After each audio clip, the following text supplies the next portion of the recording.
كل سنة وانتم طيبين. المدارس خلاص داخلة واحنا عايزين نستعد بوصفات لذيذة لساندوتشات المدرسة عشان حيرة كل يوم الصبح. تعالوا شوفوا في الفيديو ده أفكار لذيذة ولطيفة لساندوتشات المدرسة. والجديد بقى ان ساندوتش المدرسة عندي مش هيبقى طبقات، هيبقى كله خلطات مع بعضها عشان نريح نفسنا. الساندوتش ده بقى اصلا هو سلطه، وسلطه لذيذه جدا جدا بعملها. صدر فراخ مسلوق، وممكن كمان تتعمل باي بواقي فراخ عندك في البيت، شيش طاووق قديم، اي حاجه. هنفتته كده خالص، وهنبشر عليه جزرايه، وهنحط عليه نص خصايه، وهندي لهم بقى الملح والفلفل بتوعهم، وعليهم معلقتين من الزبادي. انا عاده بحط مايونيز كمان، بس هنا هحط معلقه صغيره من جبنه الكوبايات، وحبه مستردة صغيرين برضو، وهنا في معلقه كاري صغيره او نص معلقه، وعصير نص ليمونه، وهنحط هنا ربع معلقه عسل. جميل. وعندنا كمان شويه من الزبيب، ممكن تستبدلوا الزبيب بالسوداني لو بيحبوه. السوداني هيعمل شغل حلو كمان، ويعمل قرمشه لذيذه. بخلط كله مع بعضه، بحطها في علبه في التلاجة. الكمية دي تعمل كذا ساندوتش طول الأسبوع. أنا هنا هعملها في التورتية أو في العيش اللي هو الشامي اللي مفتوح، وشوفوا هنا لسه مكملة كمية كمان تعمل كمان ساندوتش أو 2. بلف الراب بالشكل ده، وبحطه على الجريل يا دوبك بس ياخد لون كده، وهحط لها شوية زبدة على الوش كده. بس كده اهو، شوفوا بقى الجمال والحلاوة. وزي ما بقول لكم، هي اصلا خلطه دي بعملها في السلطه، فممكن لو مش عايزين تعملوها ساندوتش وحابين انتوا تاخدوها معاكم للشغل، تعملوها على شكل سلطه. حطيت الساندوتش في ورق الزبده، وهحطه دلوقتي في اللانش بوكس. هنا اخترت بقى مع الساندوتش هحط شويه تمر، وهحط برضو شويه عنب فصصته وحطيته في علبه لوحدها، وهحط بسكوت. برضو ممكن تغيروا في مكونات اللانش بوكس براحتكم، دي اقتراحات بس. جميل. تعالوا بقى شوفوا الخلطة التانية، البتنجان مع الجبنة الفتة. يا سلام على البتنجان دي. بتنجانية أنا هقطعها مكعبات وهشويها يا أقليها براحتكم اللي انتوا عايزين. طماطماية مكعبات صغيرة من غير البذر. فلفلاية خضراء برضو مكعبات، ممكن تبقى حمراء صفراء براحتكم. شوية جرجير حلو. وهنحط بقى هنا جبنه فته. الجبنه الفته دي يوناني، بس انتوا ممكن تستعملوا اي جبنه فته موجوده في السوق المصري برضو شغاله حلوه جدا. الخلطه دي تحفه. معاها بقى شويه نعناع. انتوا متخيلين بتنجان والنعناع على فكره بيعملوا شغل حلو جدا مع بعض. هنيجي بقى كمان شويه رشه زي معلقه كده هو صغيره من خل البلسمي، او ممكن تبقى دبس رمان. على فكره تبقى حلوه فكره كمان دبس الرمان لو مش موجود عندكم خل. الخلطه دي على فكره تنفع برضو سلطه، يعني الخلطه دي شكلها كده سلطه مع يوم مشاوي كده يا سيدي تحفه. رشه ملح خفيفه بس ما تكتروش علشان الجبنه الفته فيها ملح. وبعدين هاجي دلوقتي اخترت ان انا احط لها العيش اللي هو البنيني اللي هو البني. حمصته بعد ما حطيت له شويه زبده على النار، وهبتدي احشي الساندوتش. ممكن تختاروا اي نوع عيش برضو، ممكن يبقى تورتيه شغال، شامي شغال، فينو شغال. هحطها في الورق الزبده. انا بختار دايما احط ورق زبده علشان يحافظ على قرمشه العيش يا جماعه، البلاستيك مش كويس. بنقطع الساندوتش كده وهبتدي احطه في لانش بوكس.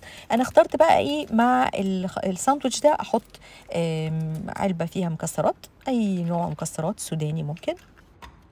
وهحط هنا شويه من الكوكيز اللي انا بعملها في البيت وبحطها في الفريزر على فكره. ايه الساندوتش ده بقى بالذات انا بموت فيه ومستعد اكله النهارده وبكره وبعده. الله يرحمها ماما كانت بتموت في البتنجان وسندوتشات البتنجان. تعالوا ندوق. العيش المقرمش، البتنجان والجبنه الفته مظبوطين، حبه الخل البلسمي دول برضو عملوا شغل. ساندوتش البتنجان والجبنه الفته والطماطم حاجه كده في منتهى الجمال. الميكس ده بقى مفضل جدا عندي، الجبنه الميكس مع الفلفل المشوي. بنشوي الفلفل، فلفلايه حمراء فلفلايه صفراء. لما الفلفل يطلع عندكم في التلاجة اعملوا الحركه دي. شويه جبنه فته، القالب الجبنه الفته اللي جبته قسمته على كل الشغل ده، عليه شويه بقى جبنه ميكس، اي حاجه بقى عندك في التلاجة، شيدر، جوده، موتزاريلا، اللي موجود في التلاجة. شويه بيستو، معلقه كبيره كده من البيستو، صلصه البيستو الحلوه اللي بنعملها في البيت. وهنقطع بقى دلوقتي الفلفل الرومي. على فكرة الفلفل لما بيتشوي في البيت بيعمل ريحة ولا أحلى معطر في الدنيا. جربوا كده في الشتاء تشوي فلفل في الفرن أو على بوتاجاز من فوق، هنحط قطع الفلفل المشوي مع خلطة الجبنة والبيستو، وهنا هقطع شوية من الجرجير، وممكن أحط كمان شوية من الريحان. الريحان برضو هيبقى حلو، بس هو موجود في البيستو، لو مفيش ريحان مش مشكلة، اكتفوا بالجرجير. الخلطة دي تقعد في التلاجة مدة طويلة لأن ما فيهاش طماطم. هنيجي بقى اخترت هنا ان انا استخدم توست، وهحشي الساندوتش بالحشوة وعمروه كده حلو، والحشوة دي على فكرة تكفي 4 ساندوتشات. هدهنها بالزبدة وهحطها تتحمص كده شوية على النار، وده ممكن نعمل الساندوتش من بالليل ونحمصه الصبح والولاد نازلين المدرسة، ده بيوفر علينا وقت ومجهود. ايوه القرمشة، ايوه. قطعه بقى دلوقتي نصين، وبرده هحطه بقى في كيس الساندوتشات. الساندوتش ده انا هحط معاه قطعتين من الكيك اتبقوا عندي، اي بيت ما بيخلاش من الكيك، ده كيك بلح، هحط لكم الوصفه بتاعته قريب، ومغذي جدا جدا وخفيف. اللانش بوكس ده بقى مناسب جدا للي بيروحوا الجامعه واللي عندهم شغل من 9 ل 5، حاجه كده لذيذه في نص اليوم نسند بيها نفسنا ولا الحوجه لاكل الشارع. ما تفتكوش بقى ايه خلطة التونة دي، علبة تونة صفوها كويس قوي، وحطوا بقى عليها عودين 3 من الكرفس، العيدان بس مش الورق، وهنا مخلل زيتون بقى، ليمون، فلفل، خيار، معلقتين كبار من المايونيز، ومعلقة صغيرة من المستردة، وحبة من السويت شيلي صوص، ليمونة، وكتروا ليمون كده، وقلب قلب قلب. السويت شيلي صوص ممكن نستغنى عنه بحبه من الحراق وشويه من الكاتشب، يعني تشيلي وكاتشب الاثنين ممكن يدونا فكره السويت شيلي صوص.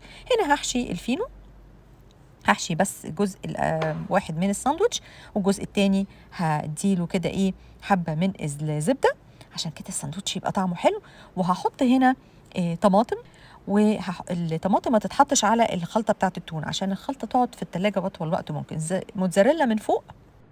هندخل بقى تحت الشوايه، بصوا بقى العيش هيتحمص يا سيدي على الجمال، والجبنه الموتزاريلا هتسيح زي ما انتم شايفين كده وتنيح كده، ياه الله الله الله. قفلوا بقى الساندوتش يا سيدي يا سيدي، وحطوه في الكيس ودخلوه اللانش بوكس.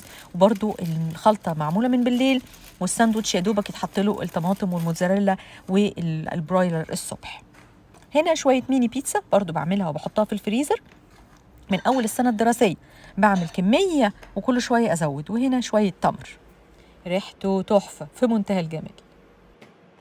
اخر حاجه خلطه الجبنه القريش، ودي عندي في التلاجة طول السنه. حته جبنه قريش كده حلوه، عليها شيدر مبشوره، وعليها زيتون، وعليها فلفل اخضر، وعليها شويه من الطماطم المجففه بالزيت.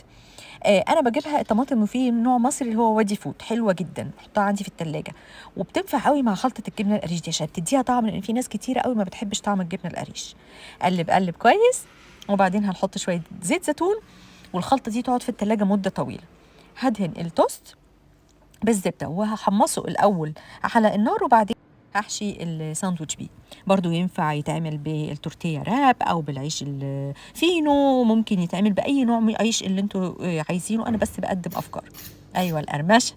وهنقطعه ونحطه هنا اللانش بوكس اللي انا اخترت ان انا احط معاه موز وباكو بسكوت، كده كده حد كده ايه في الاعدادي مثلا. وزي ما شفتوا افكار سندوتشات لذيذه وبسيطه وتنفع من كل افراد الاسره من الصغير للكبير، وكلها افكار كمان اقتصاديه. اتمنى انها تعجبكم. كل سنه وانتم طيبين، عام دراسي سعيد. اشوفكم الحلقه الجايه.